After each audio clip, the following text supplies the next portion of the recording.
Monerotopia. That's not the conference in Bangkok, is it? That's something else. Yeah, this is something else. It's a Monero-specific conference. But yeah, I'm doing Bangkok first. Shall we take 3 big breaths together? Yeah, is there a certain direction, though, we want to talk about going? I was thinking, Or let's think a little bit about what does it mean to be, what's the word? Anarchist. Define anarchy. And then think about your history in the space. Let's do it. Talk about what you learned, and is this the time? There's just riff on that, on freedom, anarchy, technology, time. Okay. Let's take 3 big breaths together. Okay. And release. One more big one, real big. And in.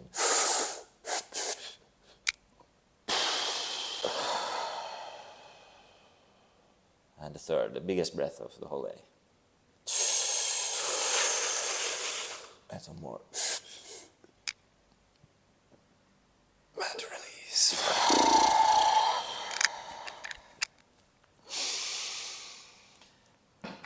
Great to have you, Sterling. Really happy to be here, Mile. How would you define anarchy? Yeah. How does one usually define it? Yeah, I love this. We'll jump right into it. Let's start with how people misdefine anarchy. So most people tend to think of the word anarchy. Well, the first thing they think of when they hear it is bombs, bloodshed, explosions, and they see a big image of fire. There's a negative connotation to it, for sure. Yeah, 1,000,000%. One of the key tropes is it's this idea that there's a dude dressed in leotards with the pink mohawk with a Molotov cocktail, and he's about to hurl it into grandmother's window. Yes. So this idea of anarchism being about bombs and bloodshed is a connotation that it's picked up over time. And the reason that has taken place is because the state apparatus controls the narrative. They paint the light, this damnable light, over anarchy, right? So it's really propaganda. So now let's answer the question directly. What does anarchism actually mean? The word comes from the Greek phrase an, without, archos or archaea, ruler. So it literally means without rulers, Mile, without rulers. And so that's a very specific definition. It doesn't mean without leaders. It doesn't mean without rules. It means without people commanding you to live a certain way on threat of coercion or violence. Very specific, very precise definition. So it can be with rules. There's just not a group of people enforcing those rules. 1,000,000%, right? Because within the context of a business, there's typically rules. Within the context of a nonprofit organization, there's typically rules. When you play chess, there are rules, right? So we're really embedded in a game theoretic life, a game theoretic scenario where we're constantly playing by some set of rules. But the key thing with rulers, if you get embedded in a situation where people are commanding you to live a certain way, that is a de facto against your will scenario. You can't opt out of that, right? It's under the threat of violence, That's essentially.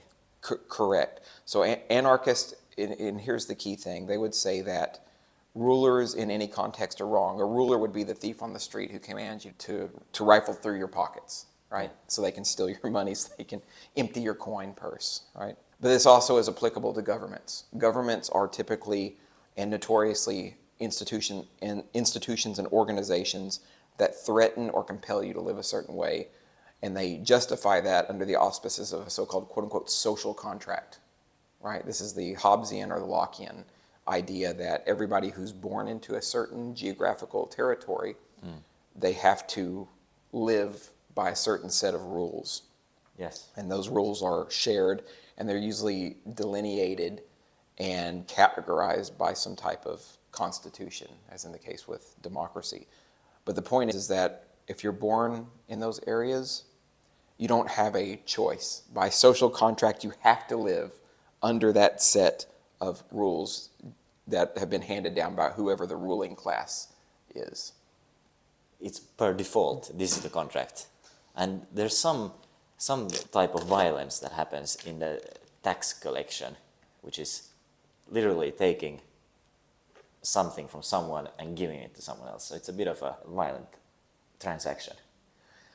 Yeah, this is what has been referred to as expropriation of wealth from the population and also wealth redistribution. But you're 1,000,000% on point. Taxation, as the voluntarists and the anarchists have called it truthfully and correctly since time immemorial, is that it is just theft. It's actually extortion is the more proper term. What type of social contract would you like to sign? Oh, so this is a good point. If I sign a contract, it's technically not a social contract. It's just an actual contract. Social contract is ambiguous and metaphorical. It doesn't exist. It's a figment of the imagination. It's a floating abstraction. An actual contract is something that you read, you potentially sign, and you agree to. Or it could be as much as you're standing face to face with a person and you shake hands with that person and you have a deal. Yes. Right? It's not very explicit, the contract we sign in society. Correct. You're born into it, and these are the rules and norms and the laws, but you never really read them. They're there. Yes. It reminds me there's an author who wrote about this a lot in the 19th century by the name of Lysander Spooner. Spooner wrote a book called No Treason, The Constitution of No Authority.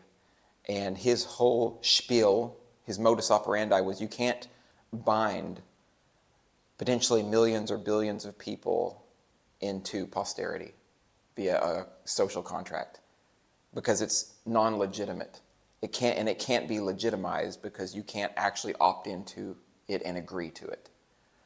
So I really recommend if people want to learn more about the problems logically and syllogistically with a quote-unquote social contract, read Spooner. Number one person to read. In my mind, there should exist some ideal social contract that if there's a competition between social contract, you could find what suits you. That maybe, would you explore what you don't like about our current social contract and what you'd rather see? Sure, absolutely. The problem with social contracts as they have been erected by nation states, for one, is within the context of living in those social contracts, part of the social contract is that exit costs are extremely high. You can't easily, this goes back to the opting in versus opting out scenario. You can't easily even opt out of these environments. For instance, I'm a US citizen. If I try to opt out, I have to go through a shit ton of bureaucracy. First of all, I have to have all my passport and documentation. Normal, not too bad, but a little bit of a barrier. The next thing is I have to renounce my citizenship because the US will literally chase me around the world trying to tax me. It's one of the few countries that actually have taxation for expatriates. I can work in another country, theoretically, and have to pay taxes potentially to 2 different countries. Yikes. It's just absolutely insane. So that's a huge problem right there with the nation-state status quo. There's no real path to exiting properly. And if you do, you have to go through a bunch of hurdles. And also, you have to pay an exit tax when you leave. So there's another bit of extortion on the way out. How I would personally envision an actual market of competing quote-unquote social contracts. First of all, they would be real contracts. What we're attempting to build, actually what we are building with the network state movement, where you can actually easily opt in and opt out. The rules of the game, they're predefined. They're probably structured via a smart contract on a blockchain. They are obvious and apparent, and I agree. I may even sign via the blockchain, maybe even get an NFT suggesting that's the case. And we could potentially go into a lot of this. These are just ideas. Yes. And then I can still easily opt out of those scenarios. I can leave if I want to. That's a big one, isn't it? Yeah. I think that's the central thesis. The key is this idea of keeping exit costs low. Just a bit of history on this idea. So the German economist Albert O. Hirschman wrote a book called Voice, Exit, and Loyalty. And it was just a little bit of background on the guy. if anybody's seen the Netflix show Transatlantic, he was actually he was a German economist, and he actually had to run from the Nazis, and he ended up helping other people escape Nazi Right. Germany, and that the whole idea of transatlantic and move them to the U.S. or to other safe havens. Yeah. Just an amazing story. And so this is probably part of where these ideas came from, right? So there's 3 points that he makes in the book. One is a lot of people, if they like the place they're in, if they like the place they're in, if they enjoy it, they're going to have loyalty to that place. And they'll vouch for it, they'll defend it, and they'll tell their friends and anyone else that doesn't live there to come there. This is loyalty. Yeah. The other part is voice. So if you get to the point where you don't like what's going on, and this could, in his Right. book, he references this not just to states, but also to firms and organizations. Yes. So you can raise your voice, you can Criticize. protest, Yep. try to work within the context of that system to create change. But if that doesn't work, your only option is exit, where you will actually leave that jurisdiction or that organization or that nation or whatever it is to find more hospitable territory that suits your personal value set. True. And when was this written? Ish. 50s, I believe? 40s or 50s. I can't, don't quote me on that. Because the world has been more or less static since the 50s in terms of, there's some new states here and there, but in general, the big geopolitical state has been similar. Why do you think it hasn't happened, and maybe why is now the time it could happen? Do you see it is? Yeah, I think this is actually an interesting discussion because as to most of us who were born in the 20th or 21st century, the way that we perceive the world in the nation states, the Westphalian nations, is extremely static. Yeah. But the reality is that empires have risen and fell, small communities have cropped up and they've vanished. They have been achieved and gone in an instant, like a larva to fly and then dead momentarily. But the current environment that we live in, we're starting to create new jurisdictions and new territories. There's this whole movement of trying to figure out how we can get outside the scope of the nation state and outside of their authority in whatever way possible. So that's happening with, I mentioned, network states. There's a whole movement of people trying to get into so-called special economic zones or special financial zones. There's a charter city movement where people are trying to create new cities from scratch. So there's all these ways that people are trying to find some semblance of autonomy that they don't really have under a nation state. Now, it's true, we can go down this rabbit hole if we want, that they are somewhat beholden to a host country or host nation. Yes. But they usually work out some kind of deal where they have a bit more freedom than having to deal with every rule and every law that a host country has. So That is the root issue, that every place on earth is controlled by a state, and you need to deal with the state if you want to be there. Cannot escape it. yeah, it's really difficult to escape it, but this is how I envision the future. So what happens, or what's already happening, is we're all starting to create these new communities and ecosystems and network states. And they do have their own set of rules and governance in place that is running at very least orthogonally to the state apparatus and existing in parallel. Yes. And usually this is happening because a lot of nation states realize that there's a market for people to leave and to go other places, and maybe those nation states realize that they want to have some semblance of autonomy for various reasons. So that's why they're allowing them to do what they want to some degree. Different places have different setups and structures. But what this is creating now is an opportunity for people to experiment, like in a petri dish, with new governance models that are potentially more free, have lower exit costs, and have more opportunities for the people who go there. Now, I think this is the hidden truth of what's happening in terms of where we're going to be in the future. So people see that this is occurring, and they're like, oh, okay, so these guys, this is actually working. This is a new governance setup, a new governance structure, and people are already wanting to leave the nation state to try to fit into these network states, to try to become, quote unquote, as Balaji calls it, a netizen of this particular ecosystem. And what that does is start sapping power very slowly from the nation state apparatus, because it creates things like human capital flight, brain drain, and it creates the sense that the world does not have to remain static in the sense that it is, and there's other opportunities. And as this continues to unfurl and unroll over time, what it does is it takes specifically away the idea that the nation state is insulated from market competition and market dynamics. That's a big point. It's a huge, it's like this, it's one of my personal central thesis of how we create change over time away from totalitarianism, fascism, communism. Yeah.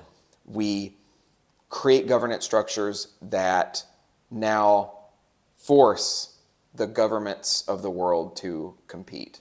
So that makes them now market actors rather than violent, territorially based mafias. It's for sure, it's been a monopoly of sorts before.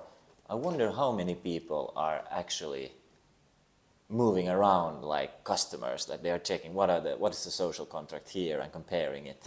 Because the digital nomad trend, people who are traveling, it's increasing. But my guess would be it's still very low if you compare it with the global population. Like the vast majority is one country, one life. But what you are talking about is a slow, gradual trend of brain drain and draining the swamp over decades even. Correct, Mile. It's not something that's going to happen overnight. It's, in my opinion, it's a multi-generational process. Yeah. But I would say that there has been definitely a massive increase in phenomena like digital nomadism. Yes. Especially after the so-called, quote-unquote, great resignation after COVID, where people left their jobs en masse, and then they didn't really want to go back. That's why they termed it the Great Resignation, because people effectively resigned from their 9 to 5. They realized they could work. Yeah, I'll link some numbers in the description. Yeah, we'll get. Of the graph. There's definitely some data. I just wrote an article actually, and the data for people who just left their jobs and quit's really high. Now, I didn't dig into the numbers in terms of how many of those became digital nomads. What if you would have to strongman the argument against this sort of gradual change? Strongman the argument for the state and the stability it provides? Yeah, so it won't even be that the state is going to provide stability per se. It's likely they're going to see this trend as it emerges, and they may try to block the rails for opting out. True. They may try to become even more violent, and they may try to hijack the whole movement, right? Like they've attempted to do with Bitcoin, a la Roger Ver's recent book, Hijacking Bitcoin. Yeah. If they can't actually 100% break a movement, then they'll do what they can to infiltrate it, to disrupt it, to engage in what John Perkins called being an economic hitman and trying to destabilize those scenarios as much as possible. But even if they try to do that, in my opinion, that's like trying to alter the forces of time itself, or trying to stand on a beach as the tsunami's coming and you put your hand out hoping to stop the tsunami. I think this direction is inevitable. Now, how much trauma and pain and bloodshed and strife will result from it is up in the air. Yeah. I do think there are a bit more checks and balances to that in the modern era, where they just can't try to come after everyone and crush everyone, especially if we have what Balaji called a network archipelago, where there's just a ton of these different communities that are maybe embedded in other communities, and there's more of a mixture of peoples.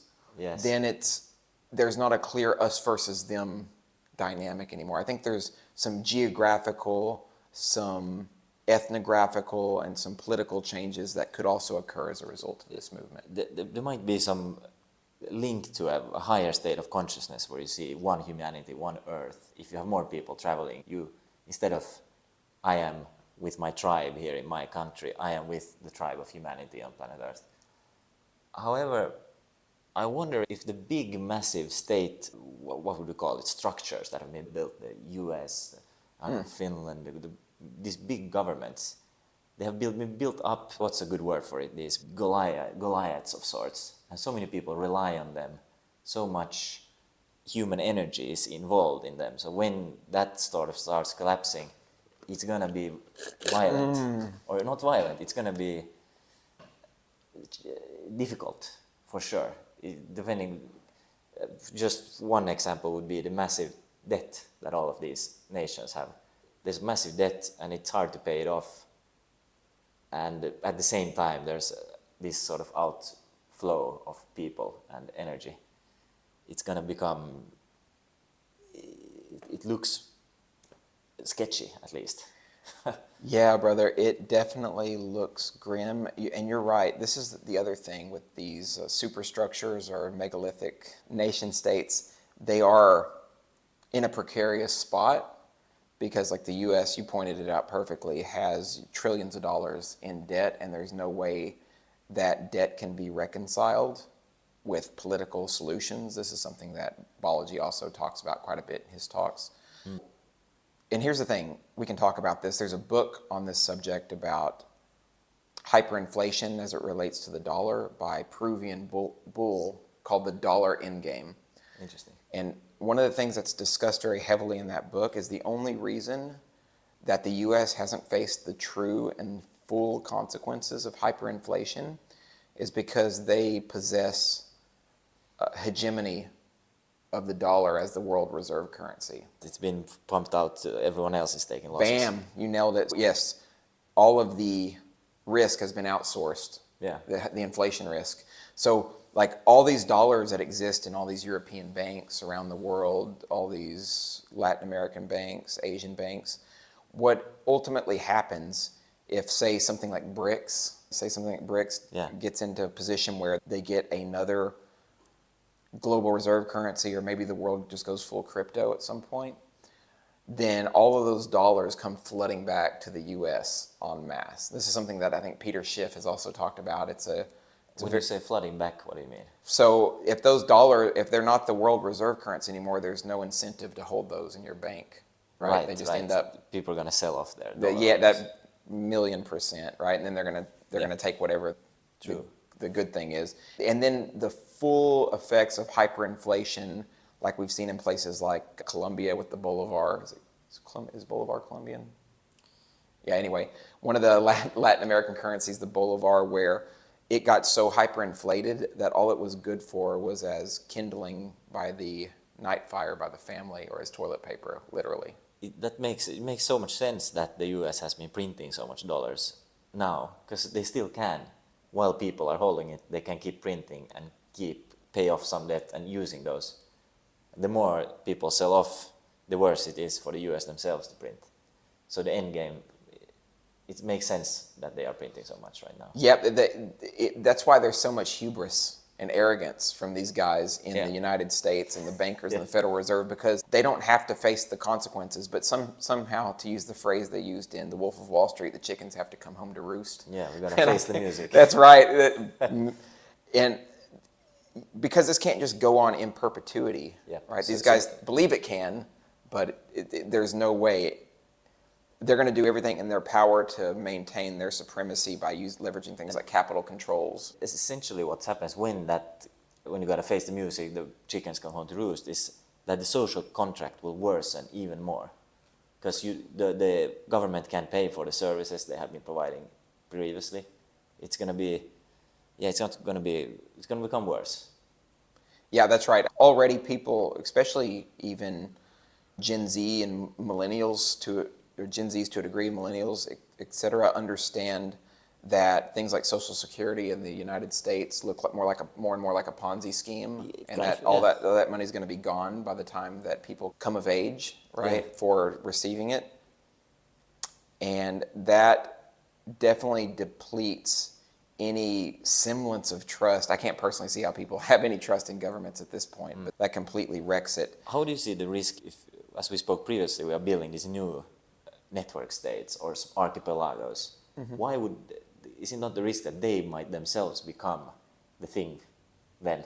That they become the states and they become the Ponzi scheme. But then you can exit. Yeah, there's a few, okay, I'm really glad you brought this up, because this is going to get us into some interesting territory. So right now, my primary belief of why this happens from a bird's eye perspective, of why governments are continuing down this race to the bottom of destroying the dollar and self-cannibalizing and engaging in arms races, is because of a phenomenon that's associated with game theory called Molochian dynamics, right? Yes. And just a bit of background for anybody who's not familiar, Moloch is the Canaanite deity of child sacrifice. Said another way, Moloch is the god of costly sacrifices. And so the story goes, in ancient Canaanite society, the people would sacrifice their children so that they could appease the god, and they could maybe win the war against their neighboring tribe. Maybe they get better weather, maybe they get a better harvest, maybe they can figure out where the game went. Yeah. Of course, what that results in is that short-term win of maybe winning the war, right? That you're on the eve of. Yes. But and even that's not necessarily guaranteed, is of course the coincidence of it. You're killing children. The thing is, you're literally destroying yourself. You're destroying your future. You're eating your own culture. You're cannibalizing your own culture. Yep. And so this is the idea behind, in Molochian dynamics, is another phrase for this is coordination failures, arms races, prisoners' dilemmas. Right? Your enemy starts doing more child sacrifice, so we got to sacrifice even more, and then it goes like this.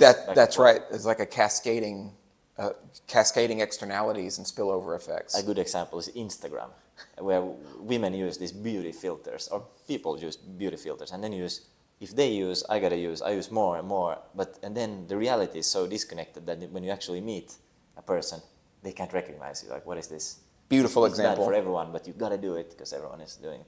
Yep, the beauty filter example is an amazing, I think, very relatable example for other people. So Molochian dynamics, that's nobody is saying, it just happens by itself, these incentive structures.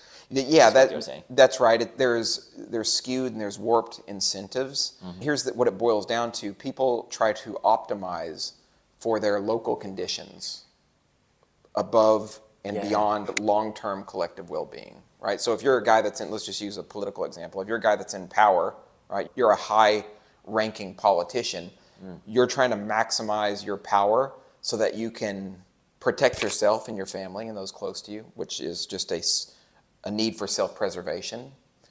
But you're also hungry for more and more power, but you don't give a fuck at all about the greater community and its well-being. Right? And now you're also, because you're worried about yourself and your family, you see the other nation state, right?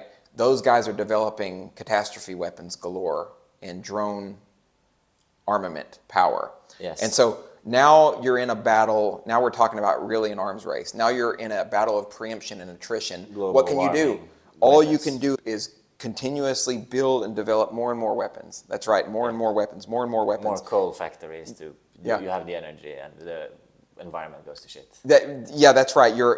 Yes, there's a ton of externalities that result from this. Aside from making the world a de facto worse place, because there's a potentiality for drone swarms. In a way, the ideal solution would be that the nation state would say, hey, I'm going to dismantle myself, and we're going to create these smaller communities that are more efficient at governing. But that's never going to happen. Nobody gives up. It has to be forced some way. Bro, you nailed it. Here's the thing, too. These guys, not all of them are psychopaths, right? There's a very small percentage of people that are absolute psychopaths, which is like 2% of people. Those are the Paul Atreides kind of people of the world, right? But Paul Atreides, he was a psychopath. Right? Wait, 1,000,000%. that's the son, the main character. The main character, right? Because the story in Dune... He is a bit of a psycho, is that it's all narcissist. It's like dark triad personality, right? Throughout the course of the book, he rises in the ranks as this very charismatic leader, but then he goes to war, right, and ends up killing millions of people in the process. And jihad. That's right. Yeah. But yeah, here's the thing. So a lot of the people who aren't dark triad personalities or psychopaths who are in the political game, they realize what they're doing is abundantly, irrevocably wrong. But they can't help it. They're like, we have to do this. This is the only way to be, because of how that incentive structure has ironed itself out. It's wild. It's wild. That's right. So, in my opinion, as a long-term and a long-time anarchist thinking about these problems, I never truly realized until over the last couple of years the dynamics that lead to the accrual of power that end up destroying our world in various ways. But it happens through the conduit of Molochian dynamics and coordination failures. Paved with good intentions. The path. Yeah, that's right. The path to hell paved with good intentions, as the cliche goes. But that's an amazing example. But here, let's get to the good stuff. We can get into that more because it's exciting things to talk about. Because in my opinion, looking at our problems as a species through the lens of game theory is extremely illuminating. It really gives us insight into who we are as a species and to the problems that we're facing and the reason that they exist. Okay? So now what we're doing with network states is really interesting because of the game theoretic implications. When we create these new communities or societies, one of the key things that we get to do is craft the initial conditions. So a lot of people who get involved in politics, say in the US or in China or whatever nation state they exist in, those games have been ongoing. Those Molochian dynamics have been locked in. Yes. It's hard to get into a system that is already completely corrupted and morally bankrupt because of Molochian dynamics and actually activate change. This is why politics never actually work, and everything becomes just a game that props up whoever the main power structures are. But if we can craft those initial conditions, if we can understand our situation by leveraging political sense-making, our collective wisdom, and apply those to the new governance structures we're creating using technology, using all the knowledge that we've leveraged as a species over time, we can essentially break out of those Molochian dynamics. That's my thesis. It makes sense in theory, and in practice we still have what we began with, that you have to go to a state and deal with them. So you have to go to this and get this special economic zone where you can play around, but you are still under this major rule set. However, it might over decades change that the power structures, you get more and more editability of your own. That's right, and eventually sometime you get to be so big. I think this is partly Balaji's thesis. You build this archipelago up so large, and it seemingly happens overnight. Suddenly you're vying for autonomy and sovereignty, and you're embedded in a state where they can't just come and just murder everybody, because now you're looking at mass Someone conflict. was saying that Elon Musk's companies and the rocket village he has in Texas, it's its own entity. Elon Musk is at the same level as some high US politician. He is meeting with foreign leaders, and he has a lot of influence just because of the human and capital he has in his kind of archipelago of companies. Yeah. But what was it? Go ahead. Yeah, one other thing. So a piece to this puzzle, there's a really fantastic article. We may have talked about it last time we spoke, Mile. It's one of my favorite articles ever written. It's called The Unbundled State by Trent McDonald. Yeah, I remember. And so this is part of the story too. As we're creating these network states and we're unbundling different services and offering those services, that is just part of this story we talked about earlier of giving people more optionality. Sometimes that optionality is just in the cloud for governance services, but sometimes it's also on the land. Say you're in Singapore or wherever you're at where a network state may be emerging. And again, that plays into this anti-Molochian defense mechanism that we're attempting to erect with network states as we roll out different governance models. Not everyone who's in the space, the game theory space, would agree with me that the free market, and as the Austrians called it, market catalactics, are part of the solution space. But I'm a firm believer that if we have as free markets as we can get, we are absolutely engendering an environment that fights back against corrupting influences and forces. That doesn't mean we don't have risk management, but that's a bit of another discussion. But if you have an environment where power ends up corrupting and Moloch gets completely unleashed, then it poisons the well of all those market activities. True. And creates... If it has control over the market activities. That's right. Because right now their power starts to ramp up, and then all the arms races get more entrenched over time. So what we have to do continuously, what it boils down to is we have to fight the corrupting influences that power vacuums allow to accumulate.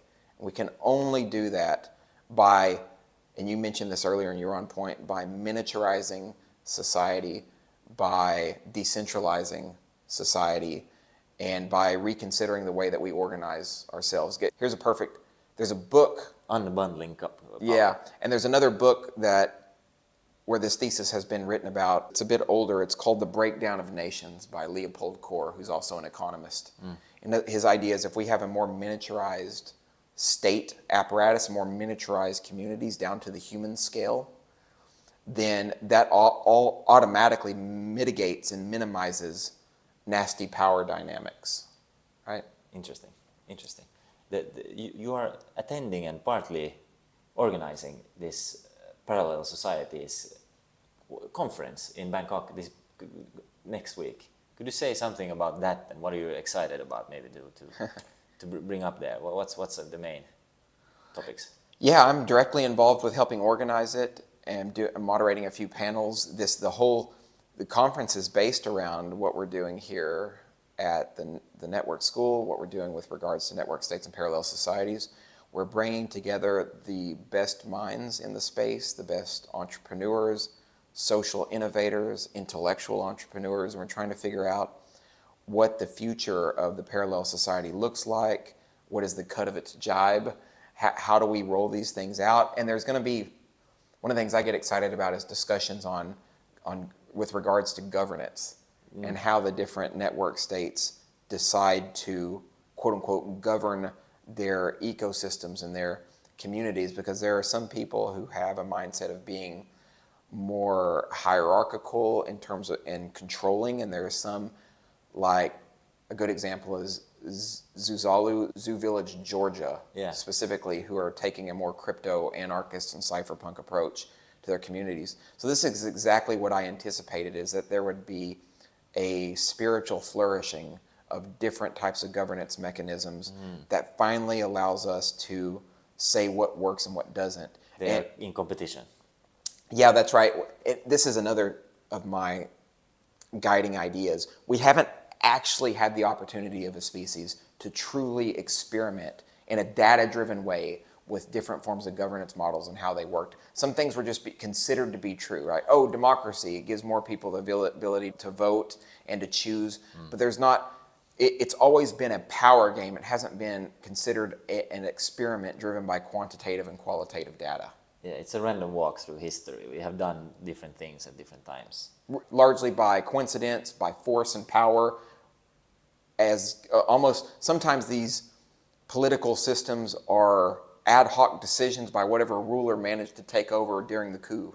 And you can't deny that this is a special time with the internet and AI like coinciding in a 20 years time frame. Like we are able to create some new ways of doing things. Yeah, that's right. The beautiful thing about it, in my opinion, is that because we have technology at our backs, if we use it wisely, we can create governance structures that in a lot of ways are self-functioning, and it minimizes the potentiality for coordination failures on our part because we can automate some aspects of it. This doesn't mean go full, what's his name, who does RBE, resource-based economy, Joseph, whatever his name is. It doesn't necessarily mean we want that, but sure, that could be an experiment. Somebody wants to experiment with it and exit costs are kept low. by all means, we will gladly ingest that data. We'll figure out what parts of it worked. This is how I envision it. There's eventually going to be governance menus or governance offerings that can be hybridized with other variants of governance experiments, and you put together all the pieces that work well from one place to another, and you get the best template or model. I do hope that people will be honest about how their experiments are going. Because if you recall back in history, Soviet Russia, Communist China, they were all faking the numbers until the bitter end. Because when it's a competition, you will never admit that, oh shit, this is not. So maybe that will happen in these places as well, or maybe people will be honest. We'll see. But that's an issue. Like, we need to have the true data on how's it going, these experiments. Yes, that's right. So people are bad at criticizing their own endeavors. Yeah, that's why one of the things, this all goes back to the problems with Moloch and Molochian dynamics. Indeed. The idea is that we have institutions that are all about collective sense-making, that are typically involved with these communities, that help gather that data in a boots-on-the-ground fashion in a very real way, and then can create reports, create very strongly backed ideas about why this worked or why this did not work. Indeed, even biology data could be interesting. Like, how's your physical health? What's your heart rate? What's your VO2 max? How's your sleeping been since you've been living in this environment? That's very clear kind of data you can collect. Absolutely. When I was actually at Brian Johnson's, when he ran through the whole Don't Die program, I think about this idea of what would Don't Die governance look like? Indeed. It's something like this, where because your physical health and your mental health and your spiritual health is often a direct reflection of your environmental circumstances, 100%. right? Are you on Maslow's hierarchy of needs? Are you like at subsistence and survival level, right? Or are you self-actualizing? Yes. If you're self-actualizing, you're probably considered mentally and spiritually sound, right? And you're probably able to try to realize most of your body's potential for good health as well. I think the Don't Die network state that is optimizing for health will be very competitive because they can be open about the data. This is what we're saying we're doing, and here's the data, we're doing it. Right. Whereas another hippie community can say that we are unionizing with God, but it's hard to show that it's actually happening in the same way. Yes, I think there's a balance to be played here, because if you try to get too much data driven, you definitely want some objective criterion data, but by the same token, you don't want to sap our humanity. You don't want to 100%. You don't want to feel like your whole life is driven by an algorithm necessarily, even though it may be to some degree, right? If you think about what's his name, Stephen Wolfram's Ruliad idea, where there's some kind of algorithm at the base layer that controls everything else. It's just really complicated from us to see it on a surface level, but on the very, very much below the surface, it's a simple subroutine or something that is driving everything else. But yes, we want to, especially in a time where there seems to be a collective loss of meaning, and there's more suicidality, and there's so much technological advance, and there's exponential weaponry being developed, and people just feel confused and lost. This is something that John Vervaeke talked about in a YouTube series called Awakening from the Meaning Crisis. As we move forward, into some regards, the anarcho-primitivists aren't wrong, where we need more connection to nature, more of a return to the archaic, this idea that our spiritual selves are as important as our technological selves. And maybe there's some overlap somewhere between the two that we're discovering, but we definitely have a meaning crisis that we're trying to find out how to navigate. Perhaps one path is unplug from the massive state orangutan structure and plug into smaller community, locals, something new and different. Would you speak on current projects or in the near future that are trying to realize this path? It's quite early, but for some reason, you mentioned Georgia's zoo village. Yeah. Things like this. What's on your radar? Okay, so Zuzalu was created by Ethereum's founder, Vitalik Buterin, right? Yeah. And what ended up happening, Zuzalu was just one village that was considered a pop-up city that was started in Montenegro. But what happened is those groups ended up, it seems like maybe having a bit of a disagreement. I don't know all the facts about what happened, but I do know what resulted is beautiful, and they all went and started their own zoo villages all over the world in different places. Like the one in Georgia, for instance, I mentioned, and they're all focused on different forms of governance and living. And I think some of them are actually seeking to not be just a pop-up village. And for anybody who's unfamiliar, pop-up village is a temporary village. 150 people living together for a month. couple months or whatever, yeah. And then max. that's it. We Yep. live. So that, to my understanding, there's some of these. There's one in Africa, I think, where they're thinking about making it permanent, and it just lasts. So that's one. Another one that I'm interested in seeing how it unfolds is Prospera and Vitalia on the island of Roatan in Honduras. Yeah. Those guys have been around a while. Yes. They're having some issues, what I would refer to as like crafting their communities on ancestral land and not getting in with the locals. This is another issue that probably bears some degree of discussion. As you spin up network states around the world, it's good to have buy-in from local communities where you're building, or you just like neo-colonialists. And that could be a problem for your long-term sustainability. I think that's really important. We don't want a repeat of the Pocahontas story, right? Yeah. So where you build up and you're John Smith, maybe you like Pocahontas, but you're destroying Pocahontas's society in the process, or at least you give that image. It's bad optics at very least. You need to play the meme game, the cultural, how you communicate it. Because in my view, the whole Prospera is a beautiful win for both parties. Yeah. The Honduras government get more tax money, the people there get more jobs, more opportunities, more high-tech startups, and the Prospera people get regulatory environment. So it looked great, but now the government is kicking them out. Yeah, and so what they're claiming that it's just, okay, so I don't want to get too controversial here. Maybe I won't even say what specifically is going on, and I don't know all the inner politics. I don't want to misspeak. But it does seem like there are some locals who didn't get in the know on a couple of things, and they're upset about it. But again, some of that story needs to be ironed out more specifically. But I would say with 100% certainty, regardless of what's happening there, we definitely need to get buy-in, right? And also, to some degree, get enculturated and ingratiated locally. And that goes for every single network state that's emerging. Speaking of which, some more ideas of things that are on my radar. Praxis is another one. I don't actually know a lot about Praxis, but I do know that they just got fully funded to the tune of around $500 million. So these are there's very serious investment going into development of network state communities. Oh, the other one is Edge City. Got a couple of variations of Edge City as well. Edge Lana and Edge Chiang Mai, I believe. Yes. And these guys are experimenting with different governance models as well. And they tend to also lean, especially in Edge Chiang Mai, more libertarian or crypto-anarchic. Crypto is often connected some way. Yeah.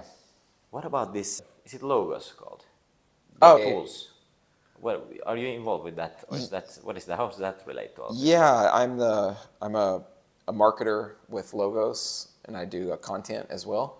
Logos is, so this is a very important piece of the discussion. Logos is specifically working on building the decentralized technology infrastructure for network state use cases. Because if we're leveraging a network state, we don't want our infrastructure to be a single point of failure. Then blockchain based. Actually, this is all, there's one component that could be blockchain based, but the rest are like protocols you can build on top of. So I'll give you an example. One of the projects underneath Logos is called Codex. Codex is a decentralized data storage protocol. Right now, all of our data is basically housed in warehouses that are owned by Google, Amazon, and all they have to do is click a button and all your data is gone, right? And so data censorship is a huge issue. Imagine you have all your netizen or citizen information you're in a network state, you're in an island, you're in Easter Island or wherever, separated from civilization, but still all your data is housed in a Google warehouse. They just shut that off in your whole communities. That's a risk. So what is the solution? Okay, that's the solution. I get it. Yeah, decentralized data, correct. Let's touch upon, it seems like Trump just won the election. What are your thoughts on this, that Trump seems to, does it affect reality?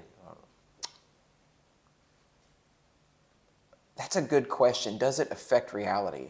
To me, this is anti-reality. Politics are against reality because everyone's in this dog and pony show, the spectacle. It's all the same politics. It's business as usual. I don't think in a real way it affects anything. Nothing's going to ultimately change with any political leader. And nothing has changed, right? You notice this if you look back and pay attention, every single election is the most important election of our lifetime. Usually. There's all these talking points. This is the most important election. Why? Nothing changes. There's no discussion of fundamental problems. Why do we have a drug war at all? Instead, it's like titrating the various aspects of the drug war. Maybe we let these people out who smoked cannabis. There's no thought of, why don't we just abolish this whole thing? That discussion's not even allowed. It's barred from the public consciousness, right? Maybe we stop developing catastrophe weapons at an alarming rate. Nope, no discussion about that. Maybe we don't have government set up like this at all. Maybe we just have everything state-based. No, that's not on the ballot, right? So reality, this is just a spectacle to keep people entrenched in the consensus trance, as Charles Tart called it. But with that said, Trump specifically is interesting for me for one reason. And if I was a voter, I'm not. The reason Trump's important is because of the potentiality of him freeing Ross. He made the promise twice in public to roaring fans of Trump. They probably weren't even fans. They were fans after he said, I'll free Ross on day one. By the way, Ross Ulbricht was the alleged creator and maintainer of the Silk Road, which was the first darknet market. And he ended up getting a double life sentence plus 40 years in prison. Thanks. Yeah, it is a complete bastardization of anything resembling justice. He said twice in public, maybe more than that he would free Ross on day one. So the day he steps into office, he's supposed to free Ross. Yeah. Let's hope. If history is anything to go by, you are correct that the elections don't really seem to matter that much. However, Trump feels different. I have a good intuition that this might it might be tough changes, it might be difficult economic times, it might be many things, but I feel this was a step in the right direction. Yeah,